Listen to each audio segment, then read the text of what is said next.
Hello and welcome to the Cash News Podcast, your go-to source for informative conversations about all things cash and currency. From cash security and payments technology to the cash supply chain, we're here to share insights on the issues shaping the world of cash today. Join your hosts, Tom Meehan, Shaun Ferrari, and Brad Moody, as they dive into the latest trends, strategies, and technology. This is the Cash News Podcast. Now, here's Tom, Shaun, and Brad. Hey, everybody. Thanks for joining us on the most recent edition of the Cash News Podcast. Shaun Ferrari here with Currency Research and co-hosting today, the illustrious Brad Moody. Hello, Brad. Hey, Shaun. How you doing? Good to see you as always. Good to see you as well, sir. The last time we saw each other in person, I think we were in Washington at the Banknote Conference. It's been a little while now, but that was back in May, and we're recording this in July. But it's been a busy few months. I feel like conference season really kind of got away from us in the spring. You know, it's interesting you said, because it was a good headway into vacation season and getting summer ready. So. It's been a while since we've seen each other, but it was again, I've mentioned it before, but it was a really, really great show, and I do appreciate what you guys do there. It was enlightening just to see the passion around all the different countries and what they do and how they do. It's a lot of information. Yeah, it was a good event, and we'll spend a little time today just chatting about some of the highlights from it, since we haven't really done a catch-up since then. But one of the interesting things, I think, is to that point that we had such a good turnout from all over the world. We had, over 60 central banks there and talking about what they're doing, what their conditions are, and it's really, again, for those that don't know, it's focused very much on the banknote itself at this event. So it's a lot of talk about the product, the security features, what's being done new on substrates and inks and all that fun stuff. And then also discussions around trends and the use of cash and all that. So it was a good cross section of the world represented, and it was great to have everybody there. I mean, you're in the big time when you have a delegate show up from Papua New Guinea.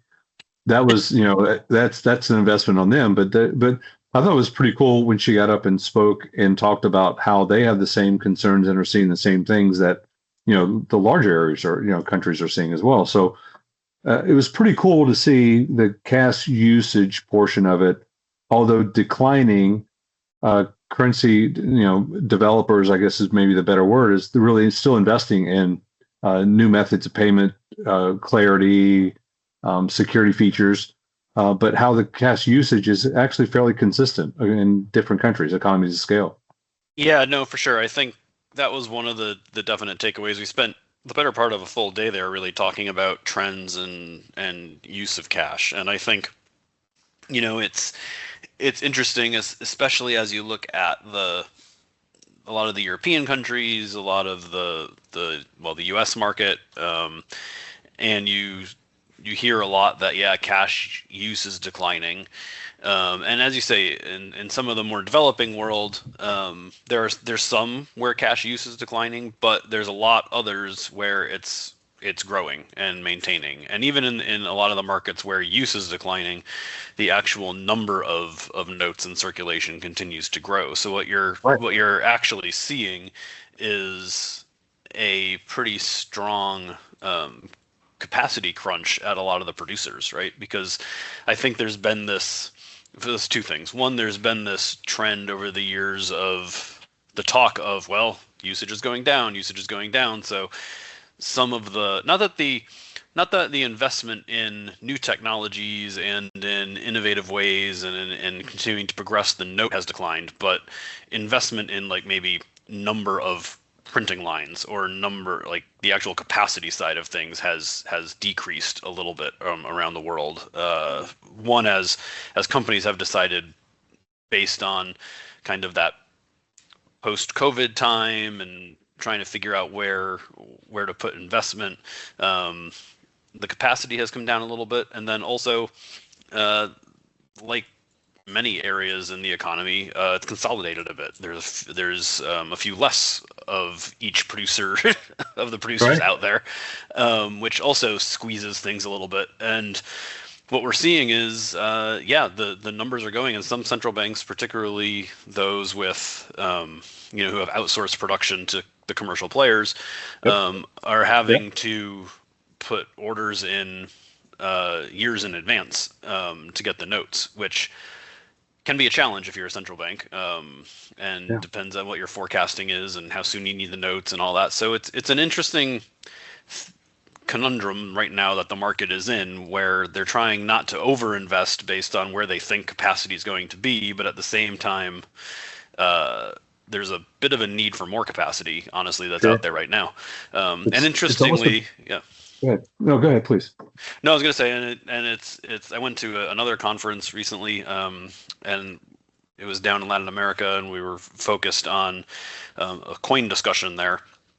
And one of the ways that one of the coin producers is actually handling the capacity squeeze is through inventory storage. So they're actually marketing a huge storage facility for different banks to use so that they can get ahead of production. So it's not really just in time production anymore, but it's produce it when we can and we'll store it for you so it's there when you need it. Yeah, in volume, right? Yeah, in volume. Yeah. One thing I was, just kind of my simple brain was thinking about was that, from the security features, and I forget who the manufacturer was, the one with the moving salamander on the note, right? It was really kind of cool for the future innovation portion of it. But I'm like, my brain kind of going back to the thought of capacity is, are they doing this because the distribution and of the note still exists? The circulation of the note is likely declining. So are they doing it to get a longer life cycle out of the note, right? Are they doing it to where now that they don't have to, they're going to make it really cool with all kinds of features so it can be in usage longer, especially in the polymer note. It's got to be, right? Yeah, part of it is definitely that. I mean, I think everybody, as folks have gotten more and more involved in the sustainability talk, and from stuff you do with Control Tech in terms of the Ecolock bags and all that sort of stuff, everybody's going down this sustainability path. And from a banknote, really, yes, there are ways you can produce it more sustainably, and there's different sustainable materials. But one of the big things you can do for the entire cash cycle is to destroy less of them, right? Which means they have to last longer. So to do that, you have to come up with either ways to make the product itself last longer with different substrates, as you mentioned. We can debate whether or not polymer succeeds in that, but polymer, hybrid substrates, cotton, linen blends, all that sort of stuff. How do you reinforce that to last longer? How do you make it with a varnish or a coating of sorts to let dirt fall off of it rather than accumulate on it? All sorts of different ways to do that. Some companies want to produce notes that are completely black so that you actually can't see if there's dirt on it because it's, I don't know, black. So there's absolute black, black, right? Yes. So there's different ways of doing this. And the other way of doing it, which we heard a bit about too, is you make the actual cash cycle more efficient, right? So you don't send the notes back, or you don't handle the notes as often by human. Maybe it's more machine handling, maybe it's more less transportation of them, so the notes are where they need to be, so less wear and tear basically on the note itself. Well, and that goes back to me, my former banking days, right, 100 years ago. But still, that forecasting ability and availability of cash is king. It's especially as we're entering the hurricane season, is positioning cash in the right place at the right time so it is available. But I always used to get frustrated at hurricane going through, getting ready to hit Miami. So everybody's like, "No, fill Miami with cash." Like, no, people are leaving Miami. They're going to need cash when they get out, and we don't want it all locked up there. So you got to distribute it to the exit ways and stuff. So it's just interesting from that sustainability portion, which I think is an interesting part. It's what do they do when the cash usage goes down to zero? Or what do they do if they have to, produce a currency and now no longer, because of economies of scale, the value of that currency is no longer valid. So now it's not going to be used very often, or it's going to be used extremely often, where if you're in Turkey and you want to go buy a cup of coffee, you hand over a big stack of notes, right? And that there's got to be some type of balance there for sure. But it was going back to your conference. It was actually really interesting. I enjoyed it. You guys threw a great event. I got a lot of good FaceTime with some of our customers and influencers in the market. The Jay Zaworskis of the group, and it was just great to very, very well attended, and I can't recommend it enough. Yeah, no, appreciate that. And I think the one of the things we've seen, and I think folks are appreciating at other events that I go around to as well, is that we always say networking is what most of it is about. Yeah, it's nice to get these different thought-provoking talks and learn what's going on. That's key as well, but it's the networking with everybody. And as we've seen the shift kind of now to less and less need for kind of the formal galas, and you're seated at tables with the same people for 3 hours, and that's great if you're trying to network with that group of people. But if you're trying to get broader, then sometimes that doesn't work out very well. So we did a casino night this year. We did a trip out to the bowling alley the first night to let people bowl and have a little fun. And it seems like those more interactive type of experiences lead to some enhanced networking, and seems to be a good way forward for at least what we're trying to do in terms of bringing folks together and encouraging conversations and meeting folks. So that went well. Yeah, I agree. I met people I never thought, nor do I, and this is going to sound arrogant, not intended, nor do I need to meet, right? Like for a business purpose, but to understand just in conversation, because I was in conversations with some guy from, I don't know if it was Sweden, I don't know where he was from.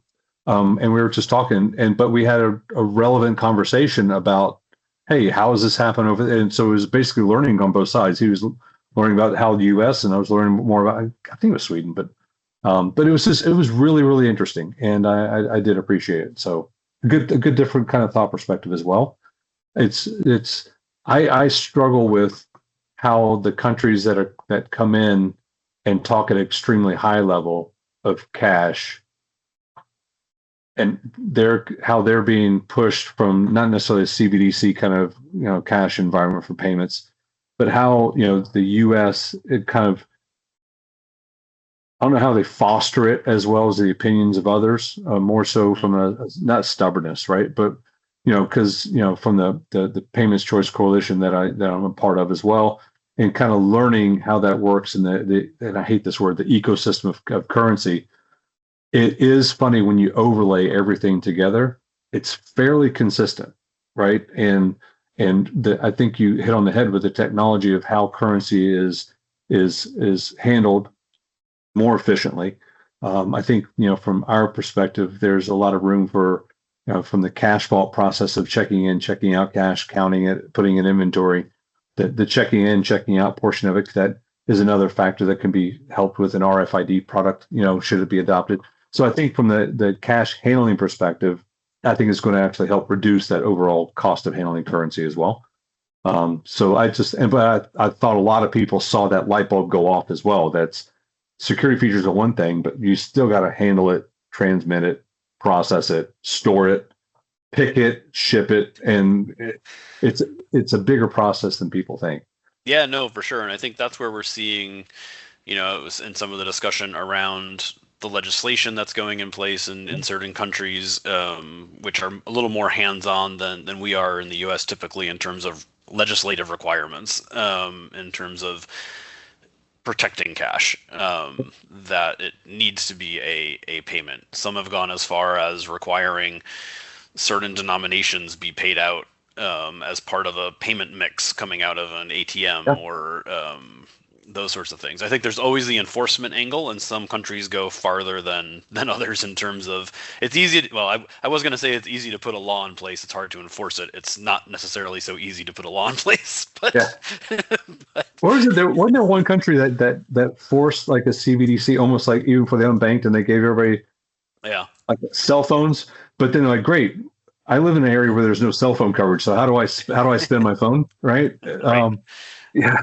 Yeah, it's Great those on paper. details, yeah, that are always, yeah, great when you're thinking about it from a policy standpoint, but then you go to implement it and it's not so easy. And that's really, I think we may have gone through this story before, but that's where when you're talking about CBDCs, I'm kind of glad that most places have started shifting away from requiring or thinking of a CBDC as a replacement of a paper banknote, and now it's more for those that are developing CBDCs.